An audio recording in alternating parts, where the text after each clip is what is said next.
जीवन का आखिरी पड़ाव। कहते हैं कि कोई कितना ही अच्छा काम कर ले, लेकिन उसे उसका श्रेय नहीं मिल पाता। और ऐसा ही अटल जी के साथ भी हुआ। जनता में उनके सभी कामों को नकारते हुए साल 2014 में हुए चुनावों में अटल जी को हरा दिया गया। और इस हार से दुखी हुए अटल जी ने 2005 में राजनीति से संन्यास की घोषणा कर दी और राजनीति से पूरी तरह से विदा हो गए। अटल जी ने हर वो अच्छा काम किया जिसकी जनता हकदार थी और जिससे देश मजबूत बनता। लेकिन इन सभी के बावजूद भी जनता ने उन्हें बाहर का रास्ता दिखा दिया।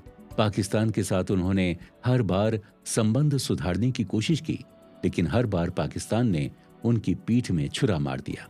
राजनीति से विदा होने के बाद अटल जी को अनेक बीमारियों ने घेर लिया। उन्हें अल्जाइमर हो गया। 6 दिसंबर 2009 को उनके सीने में संक्रमण हुआ और उन्हें एम्स में भर्ती करवाया गया, जहां उन्हें लकवा मार गया। अटल जी को वेंटिलेटर पर रखा गया और इसी के साथ उनके बोलने की क्षमता चली गई। इसके बाद अटल जी सिर्फ व्हील चेयर पर ही रहने लगे। उनकी पहचानने की शक्ति भी चली गई थी। उनके 90वें जन्मदिन पर नरेंद्र मोदी की सरकार ने उन्हें भारत रत्न से सम्मानित किया।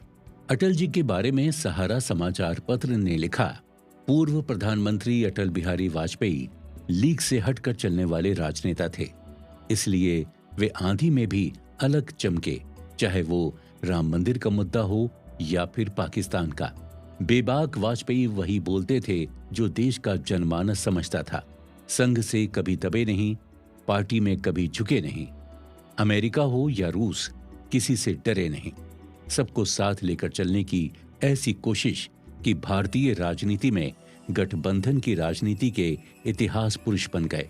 राम की आदर्शवादिता, कृष्ण की सम्मोहकता, चाणक्य की चातुर्यता, बुद्ध की गंभीरता और विवेकानंद की ओजस्विता से कूट कूट कर भरे वाजपेयी ऐसे करिश्माई नेता रहे जिनसे पार्टी चला करती थी। वे पार्टी से नहीं चलते थे।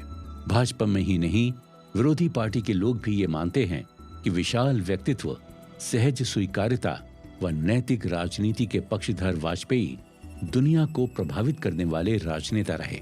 प्रसन्नचित्त रहने वाले वाजपेयी ऐसे विरले नेता हैं जो चुनाव हारने पर न परेशान हुए और सरकार गिर जाने पर न दुखी हुए।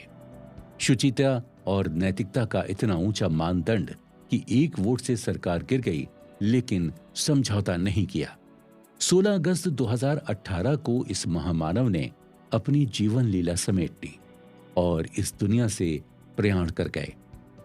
लंबे समय तक बीमारी से ग्रसित भीष्म पितामह के नाम से जाने जाने वाले अटल बिहारी वाजपेयी ने अपनी जीवन लीला अपनी इच्छा से समेटी।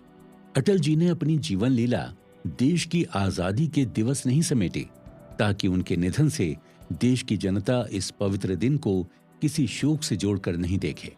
जीवन और मृत्यु पर लिखी कालजयी कविता उनके व्यक्तित्व को भली भांति परिभाषित करती है। मौत से ठन गई, ठन गई, मौत से ठन गई। जूझने का मेरा इरादा ना था, मोड़ पर मिलेंगे इसका वादा ना था। रास्ता रोककर वो खड़ी हो गई, यूं लगा जिंदगी से बड़ी हो गई। मौत की उम्र क्या है, 2 पल भी नहीं। जिंदगी सिलसिला आज कल का नहीं। मैं जिया भर जिया, मैं मन से मरूं। लौट कर आऊंगा, कूच से क्यों डरूं। तू दबे पांव, चोरी छिपे से ना आ। सामने वार कर, फिर मुझे आजमा।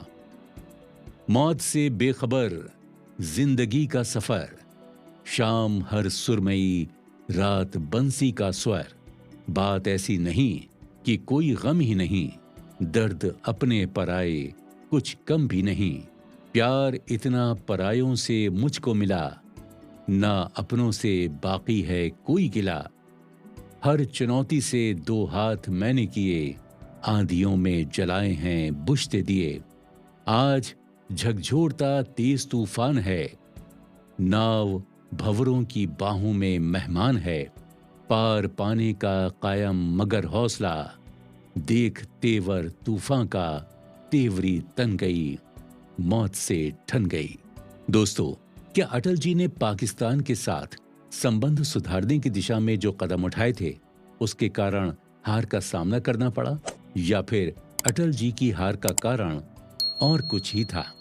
आप अपना जवाब हमें नीचे दिए गए कमेंट सेक्शन में कमेंट करके बता सकते हैं।